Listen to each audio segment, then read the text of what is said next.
My name is Julia, and the night my life finally snapped in half didn't happen in some dramatic accident or messy breakup. It happened over Easter lunch, with a plate of ham in front of me and pastel decorations all around, while my mom pointed straight at me like I was the problem she'd been waiting years to fix. 1 second, everyone was laughing about something stupid, clinking glasses, pretending we were a normal, happy family. The next second, her fork slammed onto her plate, the sound slicing through the chatter. She turned, eyes locked on me, and said, word for word, "You're the reason this family's always falling apart." The whole table went silent. I could feel every pair of eyes on me, waiting to see what I would do. Whether I'd shrink like I always did or explode like she always accused me of doing. My mouth went dry. I'd spent 28 years being the one who apologized first, the one who overreacted, the one who got told I was too sensitive whenever I tried to stand up for myself. So I just stared at her, stunned, while my heartbeat pounded so loud in my ears I barely heard what came next. "If you can't handle the truth," she added, her voice cold and calm, "there's the door. No one is forcing you to stay here." She said it like she was being reasonable, like she hadn't just accused me of breaking an entire family in front of the people who were supposed to love me. Something in me finally gave way. I didn't scream. I didn't cry. I pushed my chair back, picked up my bag, and stood up. Her eyes widened for a second, like she hadn't expected me to actually take the door she'd thrown in my face. I walked out of that dining room, past the Happy Easter sign, through the hallway full of old family photos where I'd been smiling on command my entire life. I stepped outside without saying another word. I didn't look back. I got in my car, hands shaking, and drove away from that house like I was escaping a burning building no one else could see. It felt like betrayal and freedom all at once. 2 weeks later, my phone lit up with her name, and when I picked up, she wasn't calm, collected, or in control. She was screaming one question over and over down the line: why? And by then, the answer wasn't as simple as, "Because you told me to leave." If you've ever been blamed for breaking a family that was already cracked long before you were old enough to understand what was happening, stay with me until the end to find out what I did after that Easter lunch, and what made my mom call me 2 weeks later, terrified to find out why everything in her perfect little world was suddenly collapsing around her. When I pulled into my apartment garage that night, my hands were still trembling on the steering wheel. The city lights outside were bright and indifferent, like the world had decided my family meltdown was just background noise. I sat there in the car for a full minute, forehead pressed against the steering wheel, replaying the scene over and over, her pointing at me, those words, that fake calm tone she used whenever she wanted everyone else to think I was the unstable one. By the time I made it upstairs to my place, my phone was already buzzing. A couple of missed calls, a few short texts. "Where did you go?" "You didn't have to be so dramatic." "Mom's upset." None of them said, "She went too far," or "That wasn't fair." That was how it had always been. She attacked, I bled, and somehow I was the one who had to explain the mess. I tossed my phone on the couch and let myself collapse beside it. For a few minutes, I just stared at the ceiling, feeling this weird mix of guilt and relief twist together in my stomach. I'd finally done it. I'd walked out. No apology. No cleaning up. No, "I'm sorry, Mom, you're right, I should have handled it better." But as the adrenaline faded, the old familiar questions crept in. Was I overreacting? Was I really the reason things were always tense? Was I the problem like she'd always implied? Another text came in, then another. A longer one from her this time, full of the same script she'd been using on me for years.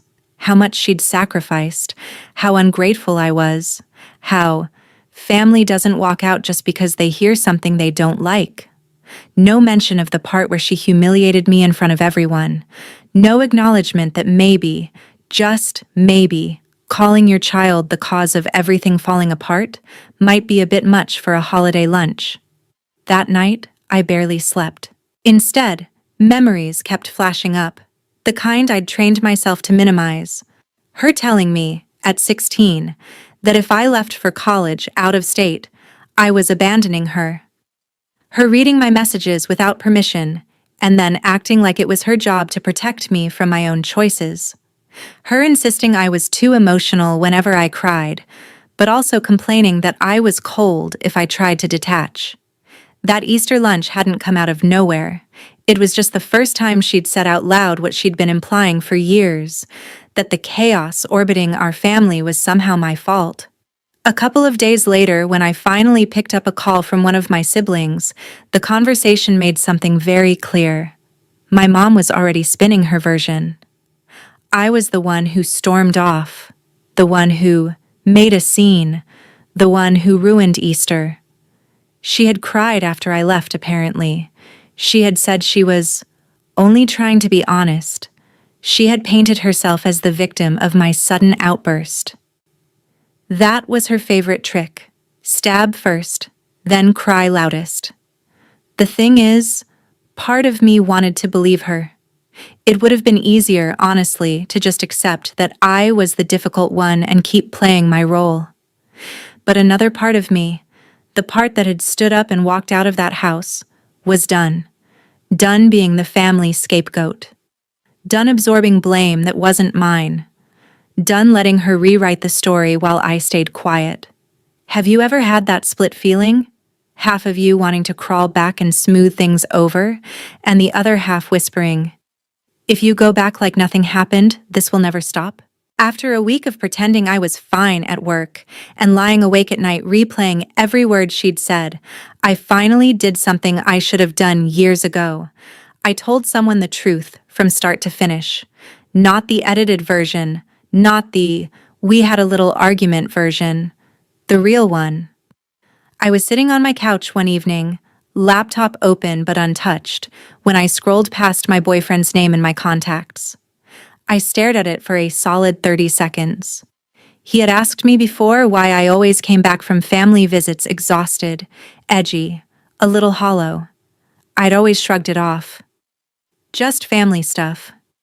It's complicated. That was my way of protecting her. Protecting the image of our close family.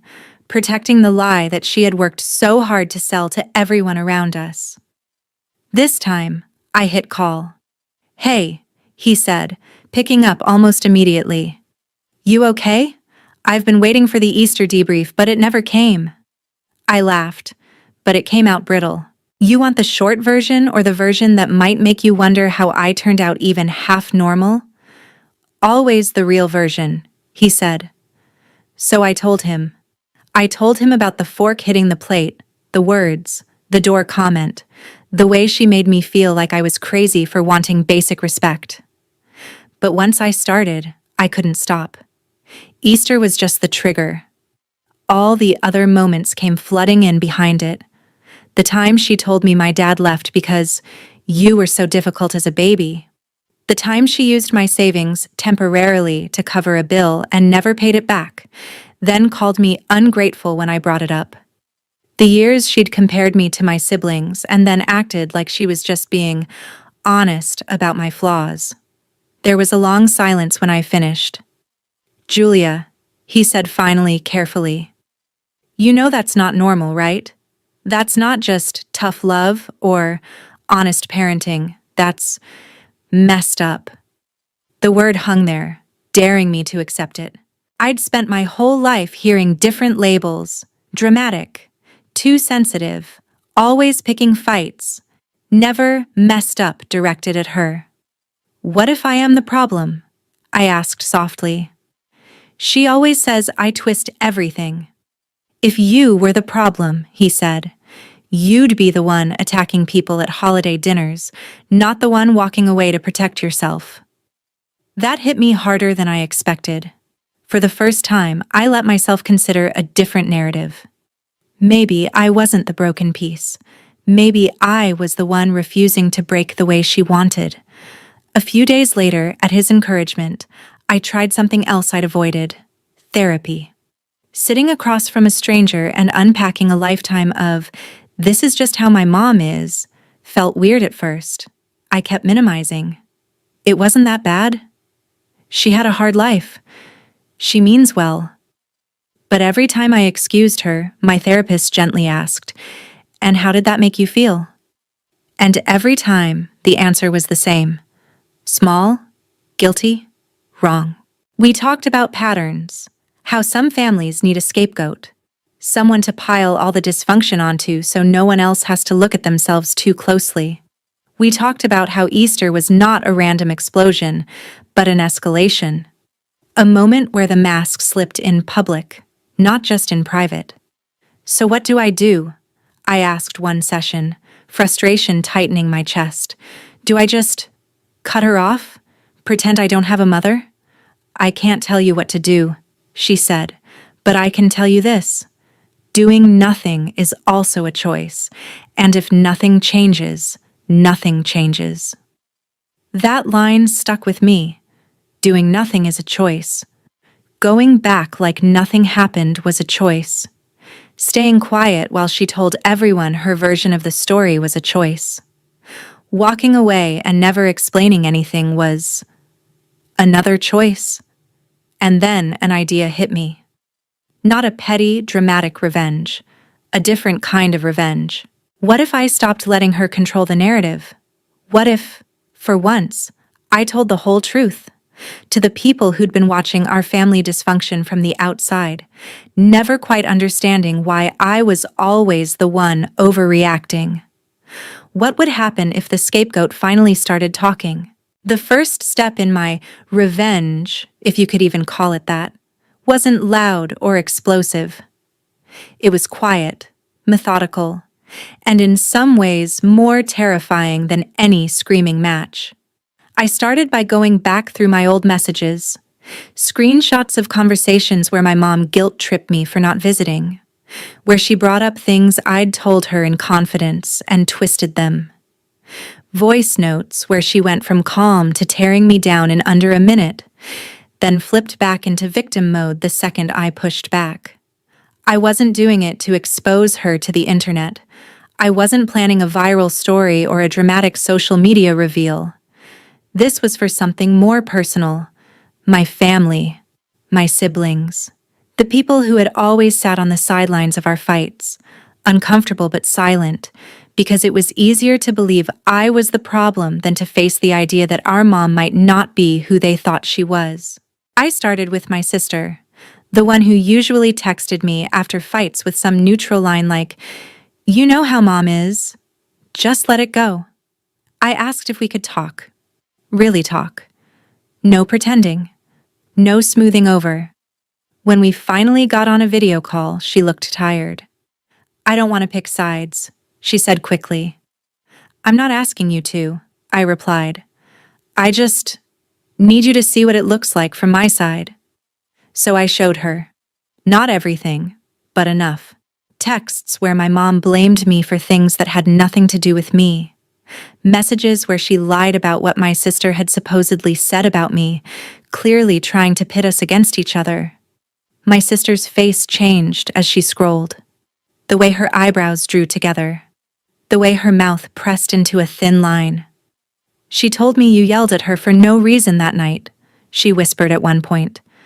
"But in this one, she's provoking you for like 10 messages straight before you snap." "Yeah," I said quietly.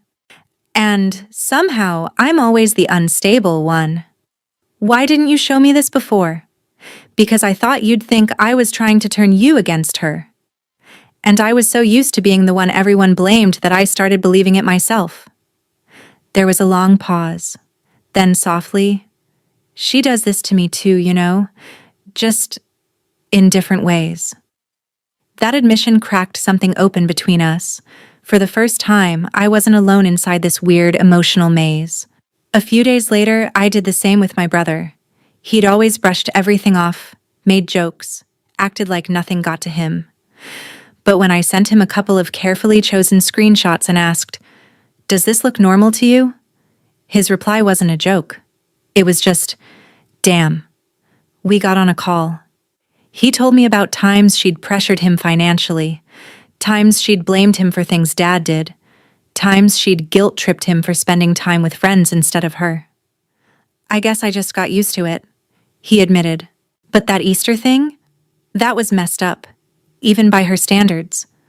"She thinks I'm overreacting," I said. "She thinks I'm making her out to be some kind of monster." "She's not a monster," he said slowly, "but she's not innocent either. And she definitely shouldn't have said that in front of everyone."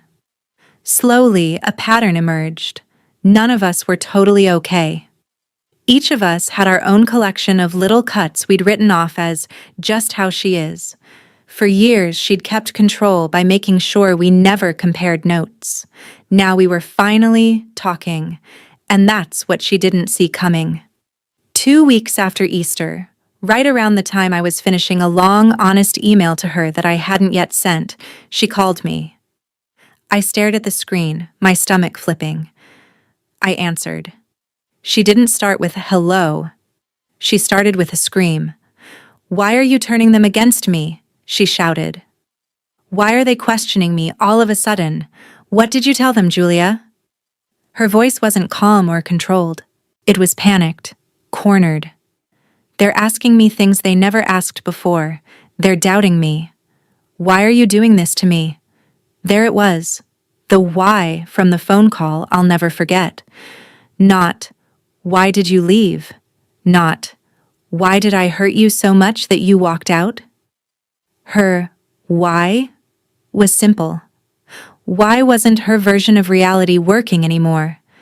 Have you ever noticed how some people only start to panic when they realize their control over you is slipping, not when they realize they hurt you? Her call that day was like a siren, loud, frantic, full of accusations. "I know you've been talking to them," she spat. "I can hear it in their voices. They're acting different, questioning me like I'm some kind of criminal. What did you say? What lies are you spreading?" I almost laughed at the word lies. If anything, I'd tone things down. I took a breath, forcing my voice to stay calm. "I told them the truth," I said. "My truth. The things you've said to me, the way you make me feel, the way you twist things." "I don't twist anything," she snapped. "You're the one who twists everything. You always have. You're ungrateful. You exaggerate. You pointed at me in front of everyone and told me I was the reason our family is always falling apart." I cut in. "Do you even hear yourself when you talk?" There was a beat of silence, then the familiar shift. The noise in her voice dropped, but the venom sharpened. "I was being honest," she said coldly. "Someone had to say what everyone was thinking. You stir things up. You run away. You make everything about you. And now you're trying to poison them against their own mother? What kind of daughter does that?" "Maybe the kind of daughter who's tired of being your punching bag," I replied. That was the moment I realized something important. She wasn't afraid of losing me. She was afraid of losing the audience that had always believed her. A few days later, after talking it through with my therapist and my siblings, I suggested something I never thought I'd say out loud. A family call. Not just her and me, where she could corner me and rewrite everything. All of us. Cameras on. No pretending. No private side conversations afterward where she could spin it. "That sounds like a trap," my brother said. "Yeah," I answered, "but this time, it's not for us." When we finally set it up, my heart was pounding so hard I could barely see straight. I sat in front of my laptop, staring at my own reflection in the black screen while waiting for everyone to join. My sister logged in, then my brother. Finally, my mom. She smiled into the camera, the same polished, sweet expression she wore in Christmas photos. "So," she said lightly, "what's this all about? Are we finally going to clear up this little misunderstanding?" Little misunderstanding. I almost closed my laptop right there. Instead, I swallowed hard and started. This isn't a misunderstanding, I said. This is about a pattern, one that didn't start at Easter and won't end unless we talk about it.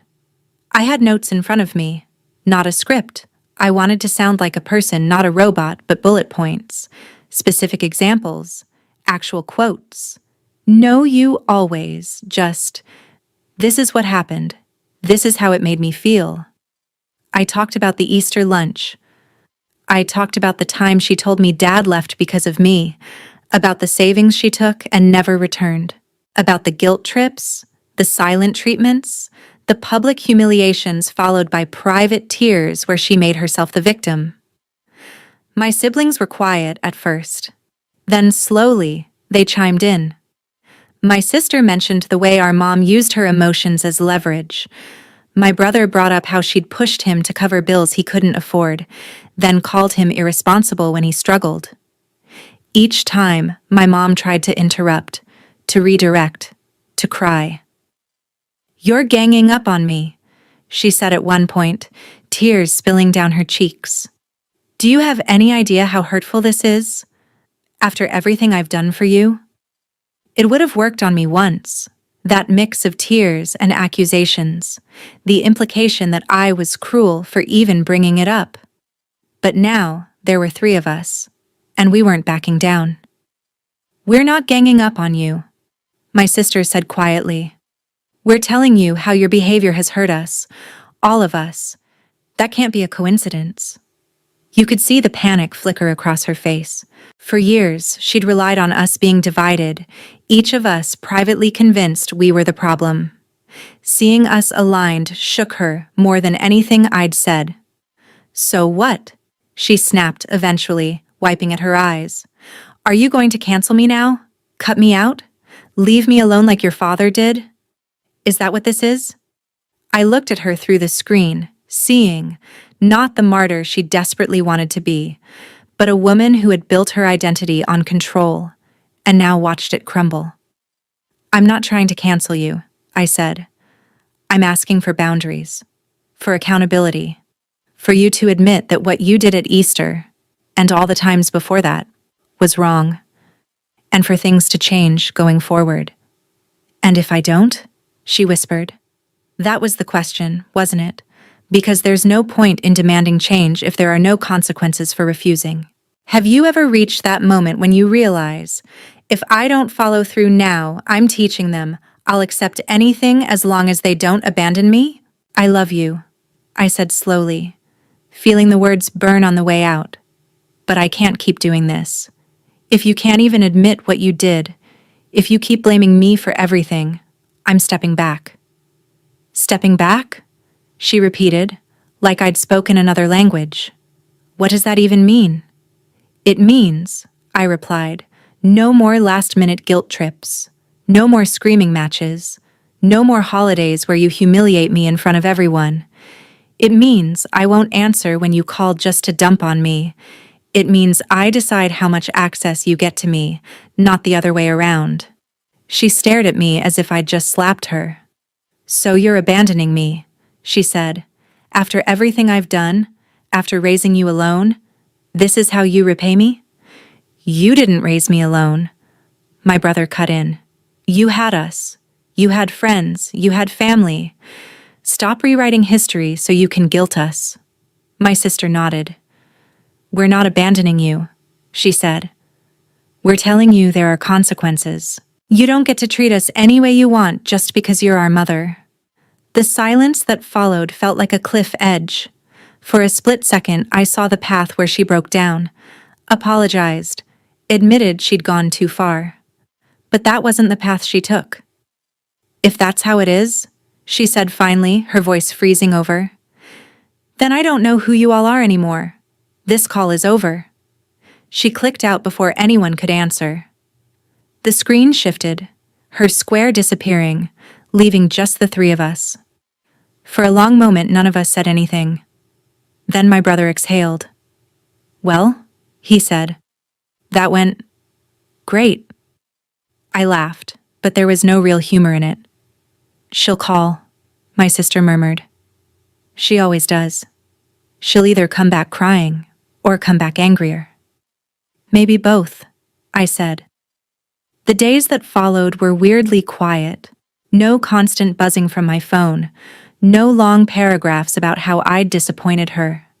It was like someone had turned down the volume on my life. I kept waiting for the crash, for the big emotional scene, the dramatic show up at my door moment. Instead, what came first were whispers. A cousin texting me, "Hey, your mom called me. She says you guys are treating her horribly. Are you okay?" An aunt reaching out on social media, hinting that family is everything and life is short. Clearly, my mom had gone on a sympathy tour, but this time, instead of shutting down or trying to defend myself, I did something different. I told small, simple truths. "We had a serious talk," I replied. "We're setting boundaries. I still love her, but I'm not okay with certain things anymore." Some people backed off. Some asked more questions. A few shared their own stories of setting boundaries with difficult parents. Quietly, without fanfare, the narrative shifted just a little more away from "Julia is dramatic and ungrateful" toward "maybe there's more to this than we thought." And then came the call. Not the "why are you turning them against me" call. This was later. This was the one that woke me up at 1:17 a.m., the one where her voice was ragged, not with fake tears but with real fear. "Why aren't you answering me anymore?" she demanded. "Why didn't you call on Sunday? Why didn't you send me that recipe like you said? Why does it feel like you're all gone?"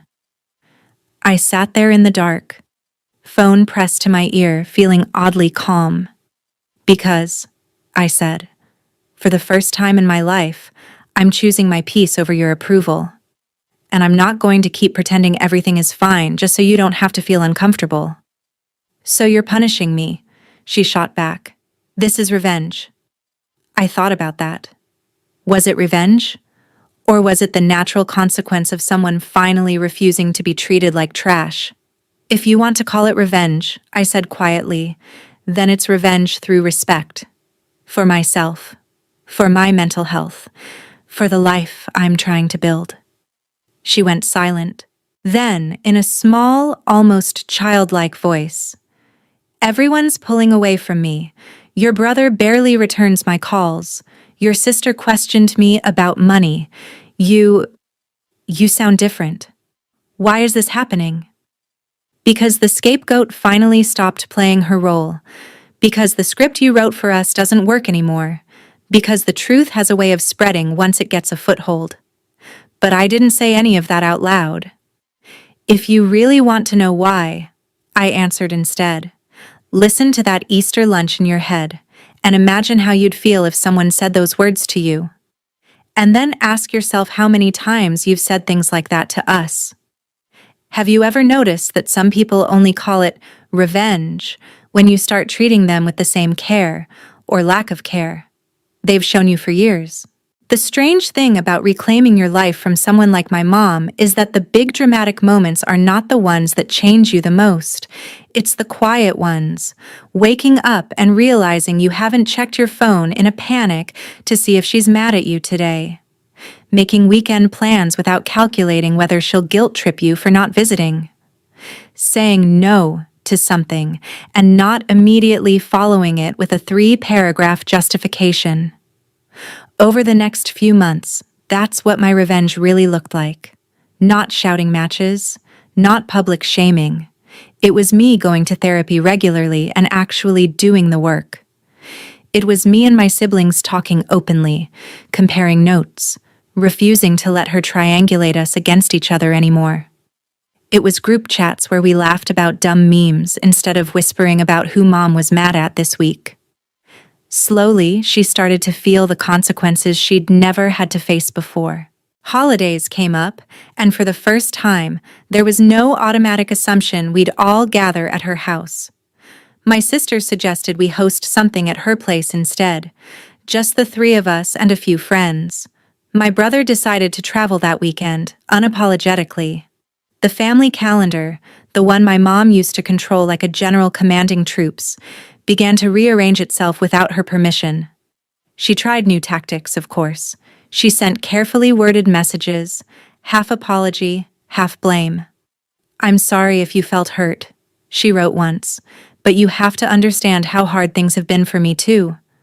That "if" hung there like a trap. I didn't bite. I replied, "I am hurt. I've told you why. When you're ready to talk without blaming me, I'm here." She left me on read for 3 days. Then came another cycle of angry calls, followed by silence, followed by more guilt-laced texts. The difference now was simple. I didn't collapse under them.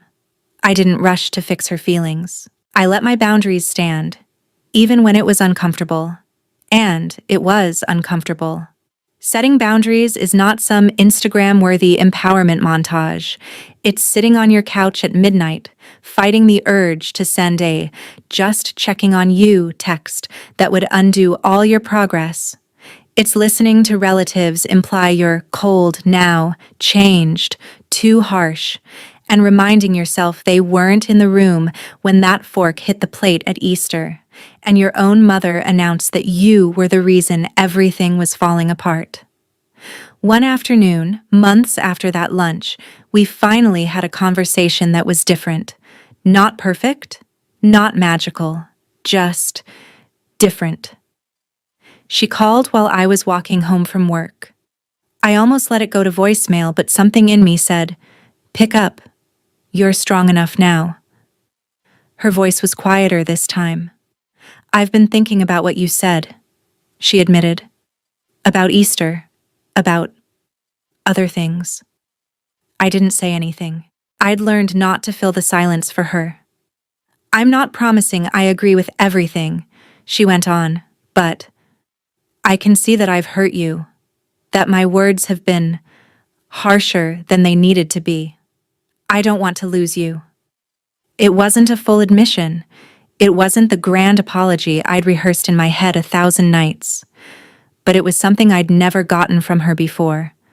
A crack in the armor. A moment where she acknowledged, even a little, that her behavior had consequences. "I don't want to lose you either," I said. "But I can't go back to how things were. I need respect.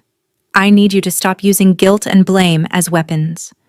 I need you to see me as a person, not a problem." "I don't know if I can change overnight," she said. "I know," I replied. "That's why I'm not asking you to change overnight. I'm just telling you the price of not changing anymore." We talked for a little while longer. Not about who was right or wrong, but about therapy, about boundaries, about maybe getting some help of her own. I don't know how much will actually stick. I don't know if she'll really do the work, or just hope I soften first. That's the thing about revenge when it comes to family. There's no clean ending, no movie-style credits rolling after one big showdown. There's just you, deciding every day whether you'll keep repeating the same cycle or choose something different. As for that Easter lunch, I still think about it. About her pointing at me, declaring me the reason our family was always falling apart. Now, though, I see it differently. In a twisted way, she was right. Just not in the way she meant. I was the reason things were falling apart. Because I stopped holding them together at my own expense. I stopped absorbing the blame. I stopped pretending. I let the fake version of our perfect family crack so that something more honest could have a chance to grow in its place.